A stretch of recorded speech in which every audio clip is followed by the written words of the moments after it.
Alam ko, hanggang ngayon, wala pa ding laman ang books of accounts mo at hindi lang BIR ang dahilan kung bakit kailangan kang ma-conscious dito. Typical to sa mga businesses sa Pilipinas. Bibili ng mga manual ledgers as a requirement sa pag-register ng business sa BIR, tas pagkatapos ma-register, kalimutan na. Ilang taon na yung negosyo pero wala ni isang transaction na nakasulat sa libro. Kaya pag nag-surprise inspection si BIR, nauuwi sa penalty, gastos at sakit sa ulo. But more than the fear of incurring penalties, meron pang mas mabigat na dahilan ba't kailangan mong matakot sa idea na walang laman ng libro mo. Your lack of concern with your numbers means wala kang pakialam sa finances ng business mo.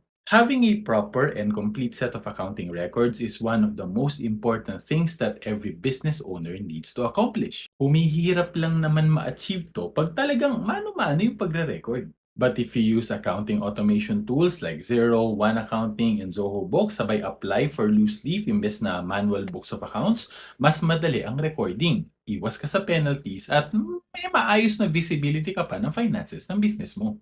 This is the power of accounting automation, and if you're interested to know more, send us a message. Lagi tandaan, basta accounting, i-automate na yan.